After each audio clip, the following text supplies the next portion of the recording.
弟兄姊妹朋友早晨，請同心祈禱。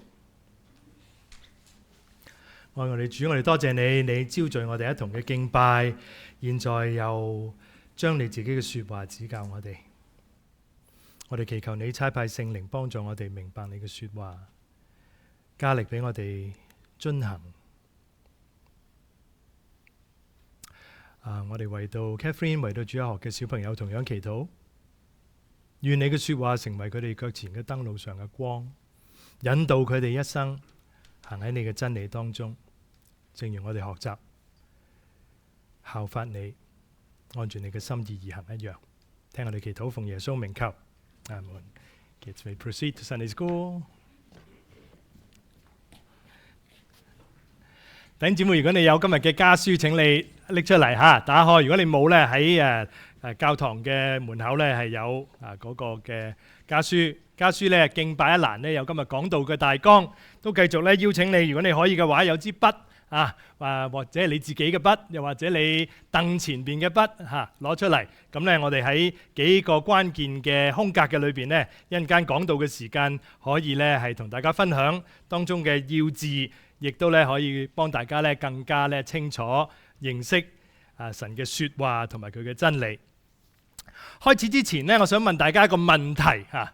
如果有人問你，作為學生你話牧師好耐啦咁唔係，俾我問埋先。作為學生首要嘅任務係乜嘢呢？咁作為學生首要嘅任務係咩？我都聽到啦我相信絕大部分嘅朋友弟兄姊妹都會話，咪讀好書咯做學生就係要讀好書啦，係咪啊？咁我費事問大家係有冇讀好書啦應唔應該讀好書啊？應該嘅。作為學生係咪佢嘅首要任務就係讀好書呢？當然係。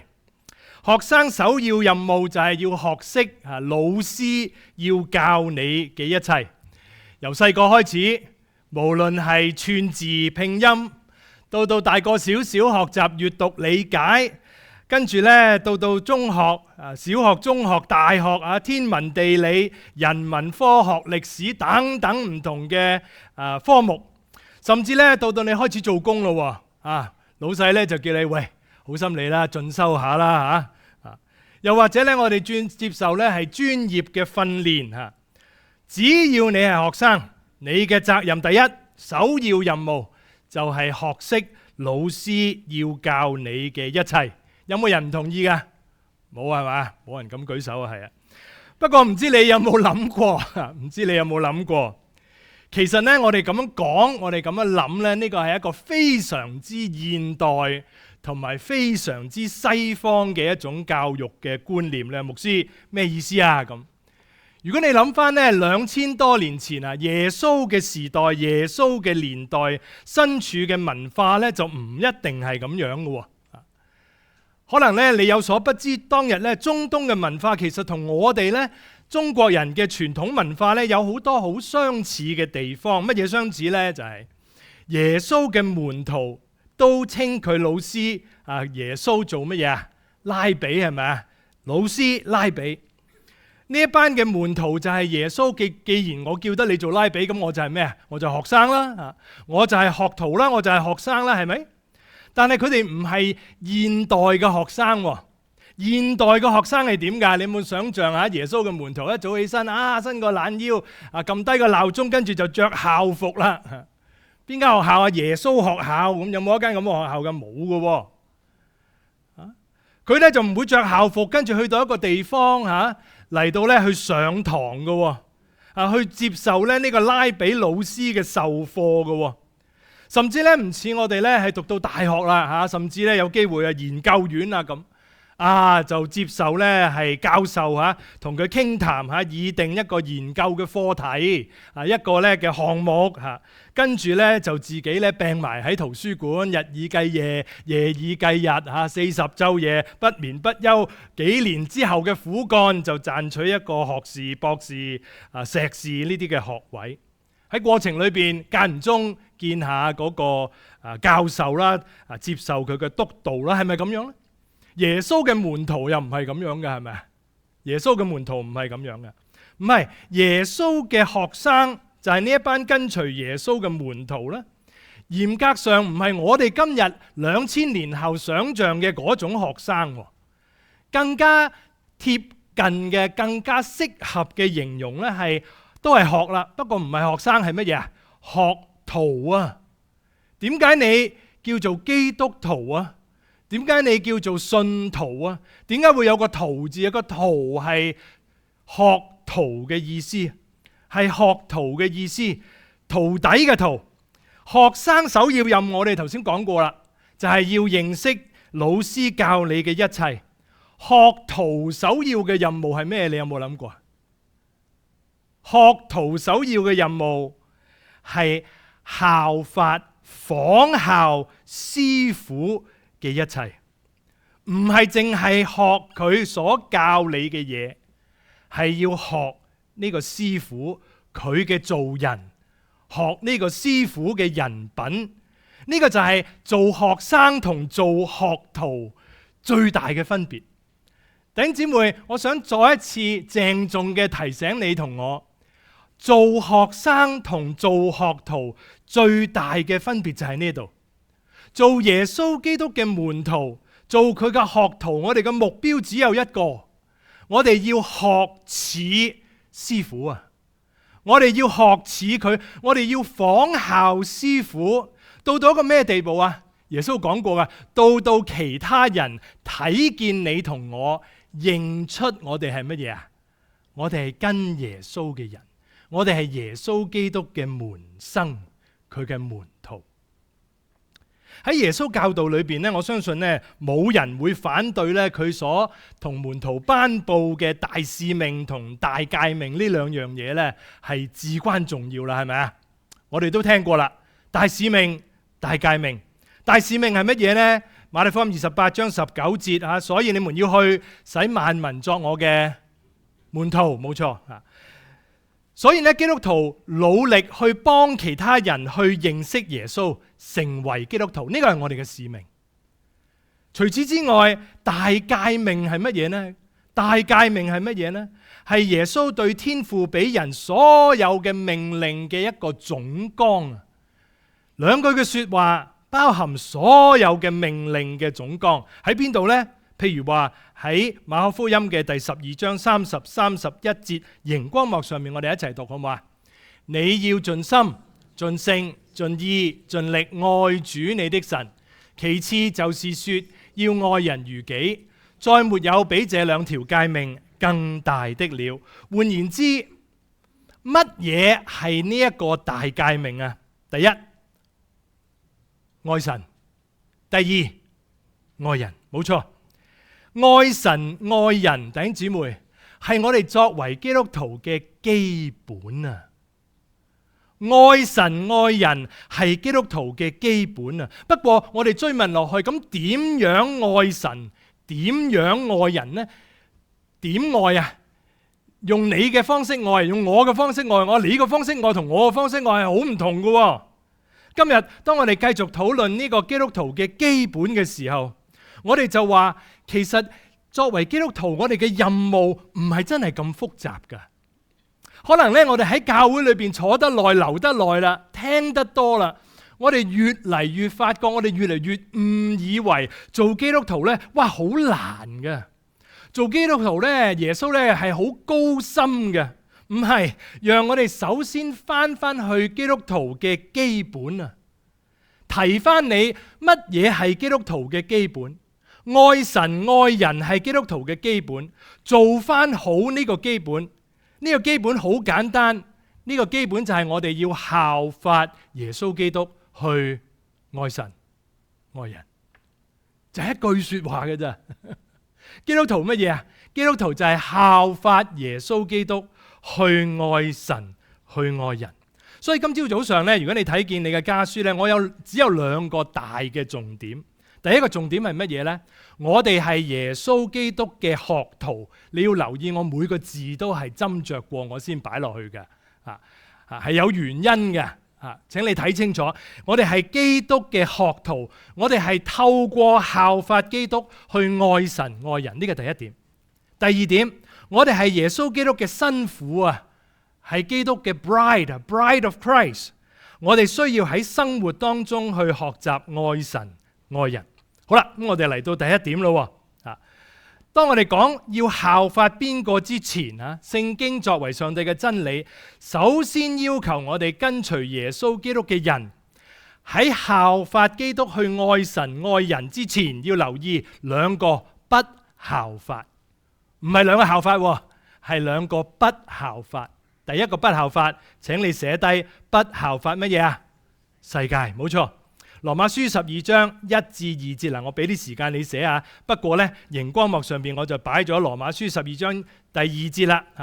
我哋一齊讀啦。所以弟兄們，我以神的慈悲勸你們，將身體獻上，當作活祭，是聖潔的，是神所喜悅的。你們如此侍奉，乃是理所當然的。第2節，不要效法這個世界，只要心意更新而變化，叫你們察驗何為神的善良、純全、可喜悅的旨意。基督徒唔單止係跟隨耶穌嘅人啊，你諗清楚，我哋受洗歸入基督，我哋係屬於耶穌嘅人啊，我哋係屬於上帝嘅人。聖經提醒我哋唔好仿效呢個世界，唔好跟隨世俗人云亦云。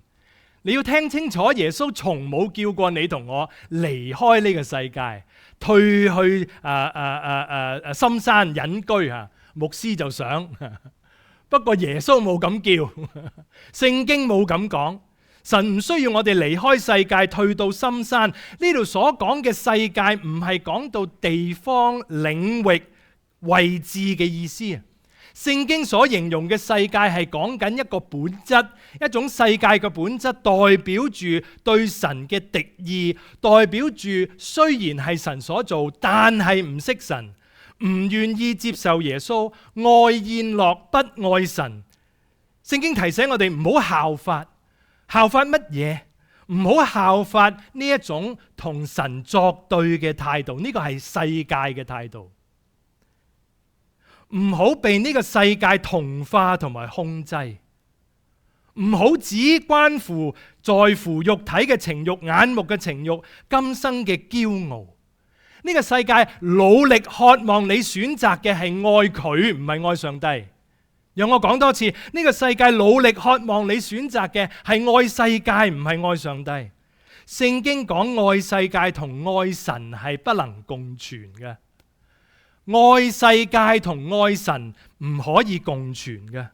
唔好被世界模造你，更加唔好效法呢一個世界，仿效呢個世界。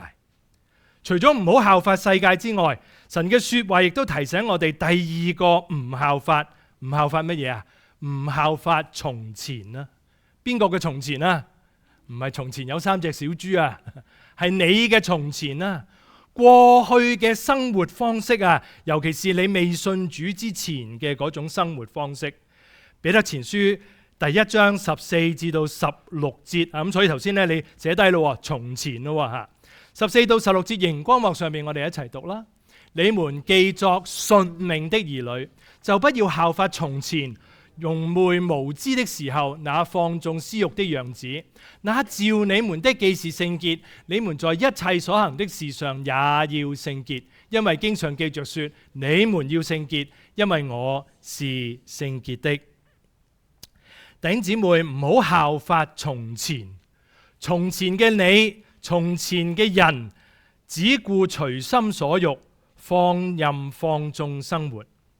弟兄姊妹，你係咪基督徒啊？係，聽到阿 Thomas 講好孤單咁講。我問多次，弟兄姊妹，你係咪基督徒啊？係，你係基督徒啊嘛？你係基督徒，你同我嘅生活生命就必定係不一樣。你係基督徒嘅話，你同我嘅人生生活就必定係不一樣。從前係點㗎？從前嘅你對神一無所知，而家我哋認識神。從前嘅你同我唔係神嘅兒女，而家我哋因為靠住耶穌，我哋得着兒女嘅名分。從前嘅你同我同神無分無關，現在嘅你同我哋人生因為係屬神，所以不再一樣。你同我係為主而活。從前嘅你同我渴望世界同埋其他人認同你，現在嘅你同我過嘅係一個榮耀上帝生活嘅選擇。你睇唔睇得見？你聽唔聽得見啊？從前、現在，從前、現在自然不同。弟兄姊妹，你記唔記得未信主之前嘅你？當你做選擇、做決定嘅時候，其實好容易嘅啫。只要你問自己，咁你中唔中意啊？咁你想唔想啊？咁你就做噶啦。不過當我哋成為基督徒之後，我哋關心嘅嘢就慢慢唔同咗啦，係咪啊？記唔記得我哋2個禮拜之前提你嗰3個問題啊？當我選擇呢件事嘅時候，我有冇被佢控制啊？我關心呢樣嘢，我擔心呢樣嘢。我所做嘅其他人會唔會得着益處啊？愛我嘅神會唔會因為我做呢個決定而得榮耀啊？我會開始慢慢嘅有所改變。因為你同我係被神拯救嘅人，所以我哋有一個信主前，唔係整容前啊，有一個信主前，有一個信主後嘅分別，唔係整容前、整容後，係信主前、信主後嘅分別。聖經話唔好效法從前嘅自己，唔好效法以前嘅你同我。以前嘅你同我係咁樣嘅，現在唔係啦。我哋係神嘅兒女，我哋選擇活出神嘅性情，聖靈會幫助你，你得嘅。唔係因為你同我自己得啊，係因為我哋有聖靈喺我哋心裏邊居住，所以你得嘅，你得嘅。第3，兩個唔效法咯，咁我哋開始要講效法咯。咁效法邊個呢？我哋頭先一早已經講咗啦，我哋要效法邊個啊？基督，係啦，冇錯。所以請你寫低效法基督。我哋好多人呢都有兄弟姊妹吓，我呢有一個家姐吓，可能你見過，可能你未見過啊。佢而家喺香港生活。啊，師母呢，我太太呢就有2個姐姐啊，1個妹啊，佢呢一共係4姊妹啊，4朵吓，你自己講啦吓。佢同佢嘅2家姐呢就零舍似樣嘅，外形好似，髮型好似，各樣嘅表現、行為舉止都好似。咁所以呢，我好記得呢，結咗婚之後有一次，2家姐呢同佢屋企嘅人呢就嚟我探訪我哋啊。咁呢就喺外地嚟，喺 Edmonton 過嚟呢，就喺我屋企住。好幾次呢，我從後望吓。由髮型到身高，真係好出事嘅，好難分別咧。究竟我揾個背脊得住我嗰個係師母啊，定係2家姐？試過有一次咧，我以為自己同我太太講説話，誰不知掉過頭來咧係佢家姐，咁啊非常尷尬。最尷尬嗰次係乜嘢咧？就係咧，我好記得佢企喺廚房斟緊水飲。我睇見個背脊，雖然已經額外小心，再留意下着咩衫。心諗着呢件衫，呢件 sweater 擺到明係我老婆噶啦。咁於是呢，我就扮嗰啲溫柔嘅老公咯，雙手準備搭去佢嘅膊頭咯。跟住呢個聲音已經發出啦，咦？點解你喺度嘅？咁早放工辛唔辛苦啊？咁隻手已經搭緊落去啦，你明唔明啊？喺嗰個千鈞一髮嘅當中呢，突然之間呢個女士擰轉面揸住杯水，佢飲緊。跟住我嚟嗰隻手嚟都嚟唔切，發現原來係我嘅2家姐，縮都縮唔切。跟住我明顯地睇見佢又呆一呆。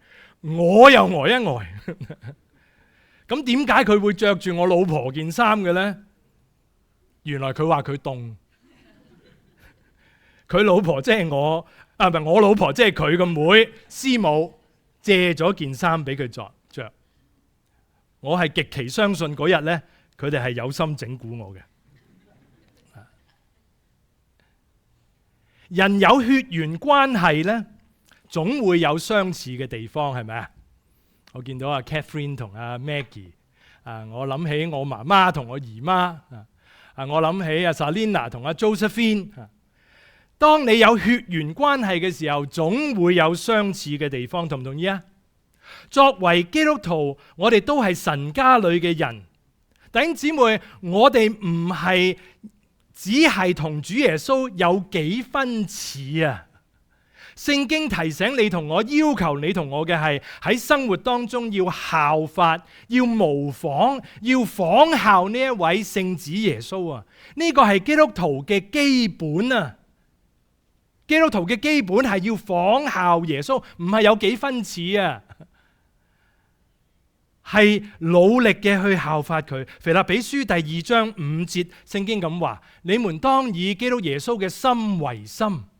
跟住我哋頭先所讀嘅哥林多前書11章第1節，使徒保羅亦都咁樣話，我哋一齊讀：你們該效法我，像我效法基督一樣。你話牧師，神係個靈，無形無相咁抽象，咁點先至可以作為基督徒我哋似神啊？咁所以你要留意，我今日講嘅唔係效法神啊。我今日提你嘅第一個效法係效法邊個啊？基督啊！我唔係要大家去效法一個你睇唔見嘅虛無縹緲嘅上帝，而係去效法一個一言一行已經記載喺你人人都有一本嘅聖經福音書裏邊嘅嗰位耶穌基督啊！係你睇得到嘅，係你讀得到嘅，係你可以聽佢嘅說話，佢一言一行你可以知道嘅。不過當你讀到哥林多前書11章第1節嘅時候，你會唔會留意效法嘅對象除咗耶穌基督，仲有另一類人？係咩人啊？係咩人啊？哥林多前書11章1節話：你們該效法我，像我效法基督一樣。腓立比書第3章第17節亦都係咁講啊！佢話：弟兄們，我哋一齊讀，你們要一同效法我，也當留意看那些照我們榜樣行的人。所以就嚟到第4個，兩個不效法，兩個效法，效法聖徒啊！效法聖徒，效法聖徒。哇！你話讀到呢句說話，哇！使徒保羅係咪真係好自大、好驕傲呢？吓，要求其他人去效法自己，有冇搞錯啊？係咪啊？你話去效法神咪好咯，勸人去效法耶穌咪好咯？有咩理由咁大言不慚叫人去效法自己呢？咁又或者我哋應該將呢個問題倒轉去問乜嘢啊？牧師，點解保羅冒住俾人誤會自己大言不慚，佢仍然要求人去效法佢呢？讓我問多次，點解保羅冒住別人會誤會自己係大言不慚，仍然要求其他人去效法佢呢？我哋時常咧聽見咧有啲基督徒話：你唔好睇我，你唔好睇我，你睇神啦，你唔好睇我，你去睇耶穌啦。聽起嚟咧係好謙卑，係咪？唔好睇我，你千祈唔好學我，你學耶穌就得噶啦。聽起嚟好謙卑，好屬靈，但係呢個同聖經合唔合啊？唔合啊！呢個唔係聖經嘅教導，呢個只係逃避責任啫。你嘅自圓其說，你嘅自表謙卑，其實只係逃避責任。我哋經常話：哎呀，我哋好軟弱，我哋做基督徒好軟弱，我呢樣又唔得，嗰樣又唔掂，我唔係一個好榜樣，我冇見證，你千祈唔好學我。保羅唔係咁講嘅，聖經唔係咁話嘅。保羅話叫人去效法佢，你要搞清楚，唔係因為保羅自覺自己好 perfect 啊。保羅叫人去效法佢，唔係因為佢覺得自己好完美啊，係佢渴望人能夠喺佢身上睇見佢係點樣堅持跟隨耶穌去做基督徒，佢係點樣喺真理上邊去站穩，佢係點樣活出對人嘅真愛，佢係點樣喺成功嘅時候唔驕傲，喺軟弱嘅時候喺依靠主，喺困乏嘅時間信靠神。換言之，弟兄姊妹，使徒保羅渴望其他基督徒從佢身上效法乜嘢呢？唔係佢嘅 perfection 啊，唔係佢做得有幾好啊，係從佢嘅身上效法佢點樣努力效法耶穌啊！聽唔聽得清楚啊？明唔明白嗰個意思啊？弟兄姊妹朋友，你有冇咁樣生命嘅榜樣值得你去效法呢？你有冇咁樣嘅信徒榜樣值得你去跟隨呢？有啲基督徒以為我點可能效法基督啊？我都唔係神。聖經咧仿佛咧早知你會咁講啊，所以佢鼓勵你同我去效法嗰啲一直努力效法耶穌基督嘅真門徒啊。當你話哎呀，耶穌做嗰啲嘢我都唔係耶穌，我都唔係聖子，我都唔係上帝，我點做得到嘅時候，聖經提醒你，咁你去效法嗰啲效法耶穌嘅信徒啦。佢哋都唔係上帝啊，你效法佢哋啦。聖經鼓勵你同我弟兄姊妹去效法嗰啲一直努力效法耶穌嘅基督徒，或者呢啲係你所認識嘅信徒，又或者係你透過佢哋嘅著作認識嘅屬靈前輩，可能在生，又或者值得你效法嘅榜樣已經離世，唔緊要。呢一啲好似佢咁做，好似佢咁樣為主而活嘅信徒榜樣，聖經話你去效法啦，你去效法佢哋，好似佢哋效法主耶穌咁樣。弟兄姊妹，唔好因為心靈嘅傲慢同埋自以為是，錯過咗上帝喺歷代教會裏邊呢一啲佳美嘅腳蹤，亦都唔係以為你要揾嗰啲完美頭戴光環嘅聖人，冇噶，我話俾你聽，冇噶。真正見證主真愛同埋真理嘅聖徒，往往係喺生命裏邊經歷最多最深嘅掙扎嘅人。喺破碎同埋不完全當中，佢哋蒙恩，佢哋悔改，佢哋生命得着更新，往往係呢一班被神對付過、改變過、扭轉過嘅一班人，你要去效法佢。讓我講多次，往往係呢一班被神對付過、改變過、扭轉過嘅人，你要去效法佢哋。呢啲先至係值得你效法嘅。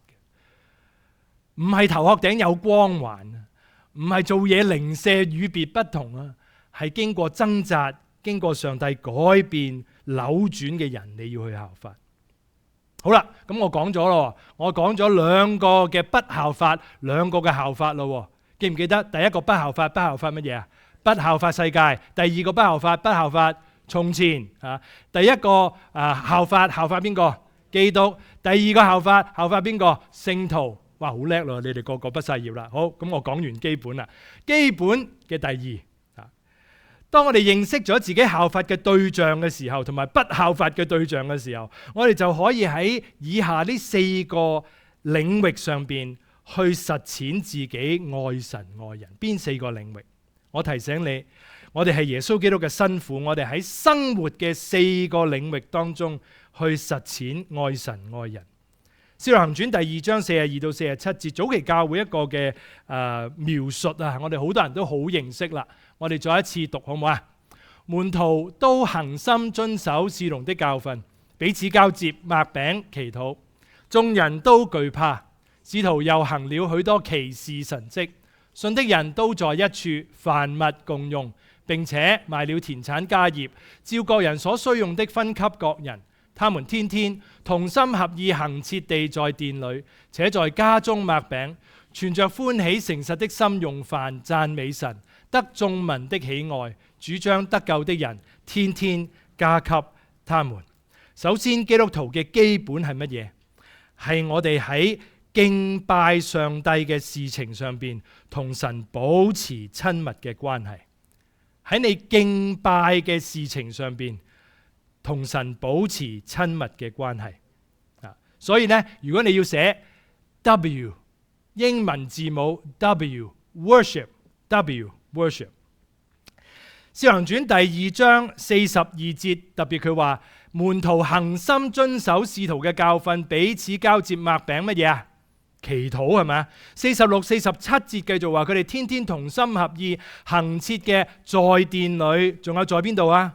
在家中擘餅，存着歡喜誠實的心用飯，敬拜讚美神。敬拜代表你同我對神嘅愛，同唔同意啊？我哋敬拜嘅心情就係反映我哋究竟對神有幾愛。我哋投入喺表達對神嘅讚美同埋感謝嘅裏邊。每一次我哋敬拜嘅時間，我哋亦都承認自己嘅罪同虧欠，我哋亦都為着我哋所關心嘅事向主禱告。呢個就係敬拜。敬拜係我哋同神嘅交往，保持密切嘅關係，向佢獻上讚美感謝，向佢認罪，求佢寬恕，亦都向佢將自己所關心嘅事向佢傾心吐意。敬拜可以係好似而家咁樣，我哋公開嘅崇拜，亦都可以敬拜喺你嘅屋企，在家中，見唔見到啊？喺你嘅私下，當你讀經禱告嘅時候。敬拜可以係嚴肅嘅、有禮儀嘅，好似我哋主日崇拜；亦都可以係輕鬆嘅，係你自己同神面對面嘅一個嘅單獨嘅相處嘅時間。可以係傳統，可以係現代。不過唔可以係咩呢？唔可以係唔敬拜。基督徒唔可以唔敬拜神。冇敬拜嘅生活，我哋就好似冇咗屬靈嘅呼吸。所有喺以馬內利堂參與洗禮班嘅弟兄姊妹，你都會知道，你都會記得牧師講咗好多次呢樣嘢。冇敬拜生活嘅信徒就好似冇屬靈呼吸嘅人，人唔可能唔呼吸，信徒嘅靈命亦都冇可能冇屬靈嘅呼吸。你話吸咩呼咩？牧師吸入上帝嘅說話，吸入神嘅真理。咁呼乜嘢啊？呼出你嘅讚美，呼出你向神傾心吐意嘅祈禱。唔單止基督徒唔可能冇屬靈嘅呼同吸，我哋亦都唔可能只有呼唔吸，係咪啊？哇！猛向神咧話俾佢聽咧，我哋需要啲乜嘢？但係從來唔喺聖經裏邊聽佢說話嘅。亦都唔可能只有吸而唔呼，不停咁樣去讀聖經，但係從來唔同神交談，唔話俾佢聽你嘅諗法同埋你嘅心意係咩嘢。各位試諗下，唔見面、唔約會、唔渴望一齊嘅情侶，就算有關係，好極有限。同樣，唔透過讀經祈禱同神保持親密關係嘅基督徒，屬靈生命健康極有限。敬拜上帝，公開嘅、私下嘅，係基督徒嘅基本。第二，除咗敬拜上帝之外，我哋需要學習乜嘢啊？學習真道 ，instruction， 寫個 I 字 ，letter I，instruction。我哋需要認識真理，我哋需要喺生活裏邊實踐上帝嘅說話。42、43節我哋都好清楚啦。聖經話，使徒都恒心遵守邊個啊？使徒的教訓，彼此交接，擘餅祈禱。眾人都懼怕，其實更好嘅翻譯係眾人都敬畏吓。使徒又行了許多奇事神蹟。請你留意呢度恒心遵守行使徒嘅教訓呢一堆重要嘅字詞。你正係透過學習真理去表達你對神、對自己、對別人嘅愛嘛？你話吓，我從冇諗過。我諗住學習真理係我責任嘅啫，我唔覺得學習真理係我愛神、愛自己、愛別人嘅一個表現。咁你聽下耶穌點講啦？約翰福音14章21節，熒光幕上面我哋一齊讀啦。有了我的命令又遵守的，這人就是愛我，愛我必蒙我父愛他，我也要愛他，並且要向他顯現。你讀到嗬？認識同埋實踐上帝說話嘅人係一個愛神嘅表現。人人都可以話我哋愛神。神話咁，我定一個規矩啦，點先至係真係愛我啊？聽我說話而又遵行嘅，這人就是愛我。唔單止係咁樣，當我哋願意學習上帝真道實踐嘅時候，亦都係一個愛自己嘅表現。呢段時間呢，我哋每日靈修親親巴父嘅時候，我哋就讀到箴言啦。箴言第4章4至6節點講呢？我哋一齊讀：你心要存記我的言語，遵守我的命令，便得存活。要得智慧，要得聰明，不可忘記，也不可偏離我口中的言語，不可離棄智慧。智慧就護衛你，要愛他，他就保守你。呢度所講嘅智慧唔係講緊 IQ， 唔係講緊你嘅學識，係你對上帝說話認識定係唔認識。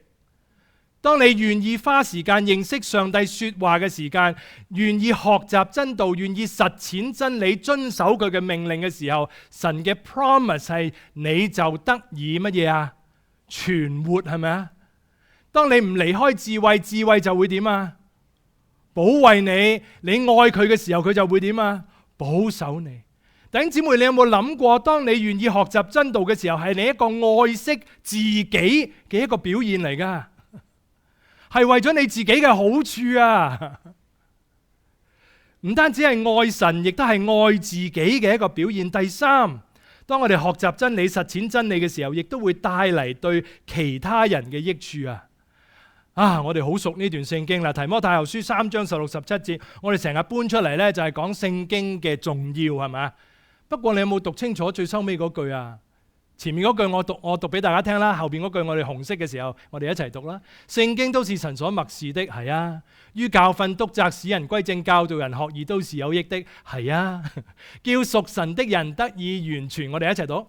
預備行各樣的善事，呢度所講嘅善事唔係東華三院籌款啊，嗰啲總理攞張大 check 出嚟影相嗰啲叫善事，係上帝認為美善嘅事。當你認識上帝嘅真理、實踐真理嘅時候，上帝係為你預備你做乜嘢啊？去行各樣上帝所喜悅嘅善事，叫其他人因你所做嘅、因你所實踐嘅得着益處。弟兄姊妹，你要留意，知識的而且確係會叫人自高自大。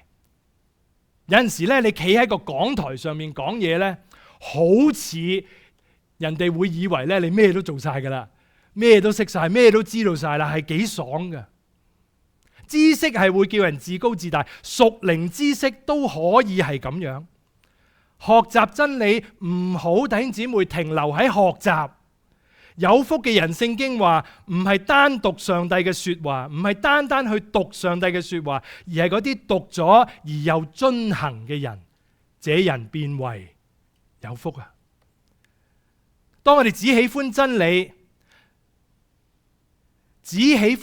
但係冇叫你更加愛神、更加愛惜自己、更加愛其他身邊嘅人嘅時候，聖經話呢個只不過係鳴嘅鑼，響嘅鈸，冇用噶，冇用噶。第三個領域，我哋要喺彼此關顧 fellowship，彼此關顧嘅事情上邊去鞏固信徒嘅肢體關係。我哋要彼此關顧，我哋喺關顧上邊去愛神，去愛人。愛人我哋明啦，彼此關顧。彼此關顧都係一個愛神嘅表現嚟嘅。喺《使徒行傳》第2章40至45節，經文特別提到，信嘅人都在一處，凡物公用，並且賣了田產家業，照個人所需用的分給各人。聖經裏面特別提到之前話，信徒係彼此交接，其實就係彼此團契嘅意思。交接就係團契嘅意思。崇拜上帝同埋學習真道，弟兄姊妹你要搞清楚，唔係信徒生活嘅全部。教會生活係指弟兄姊妹之間能夠建立真誠相愛、分享分擔嘅關係，呢個叫團契。個零月前，我同恩典團契嘅職員會分享咩叫團契。我哋要搞清楚，團契唔係團契聚會嘅時間而已，團契係關係。你同其他嘅基督徒有冇彼此交接、同行、分擔、分享喺主裏邊嘅關係？呢個叫團契。所以你可以翻嚟團契，但係冇團契。你亦都可以喺教堂以外嘅地方，任何嘅地方同其他嘅信徒一齊團契。問題係你究竟喺裏邊建立緊一種乜嘢嘅關係？弟兄姊妹，熒光幕上邊信徒當日嘅表現，賣咗田產家業分俾各人，呢個重點唔係講緊基督徒要成為共產主義者，唔係講緊基督徒硬要係變賣晒自己嘅擁有嚇，所有嘅人要按住規矩係冚唪唥係共產嘅一個嘅生活方式，唔係。聖經提到去到《使徒行傳》第4章就會話俾你聽，各人係按照自己喺主裏邊所領受嘅感動同其他人分享，你有自由嘅。不過團契係乜嘢？團契就係彼此分享嘅共融生活，係神邀請你同我去實踐接受佢所教導嘅呢個愛嘅方法同埋場地。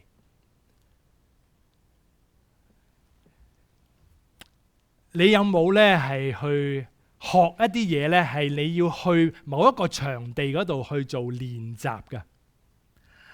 我以前我哋教會裏邊有位弟兄啊，佢中意燒槍嘅，即係開槍啊、射擊啊。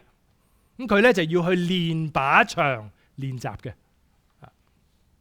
你知唔知道教會嘅團契係上帝提供俾你同我去練習分享同埋接受愛嘅一個咁樣嘅場景，就係一個咁樣嘅機會。我哋需要喺彼此關顧嘅上邊學習愛神愛人，呢個係基督徒嘅基本。第三，最後第四啦，嚟到第四。基督徒要透過傳福音去愛神愛人，廣傳福音 evangelism 寫低 letter E。我哋需要承擔使命，持續嘅去做見證。你留意《使徒行傳》第2章47節，熒光幕上面我哋一齊讀：讚美神，得眾民嘅喜愛，主將得救的人天天加給他們。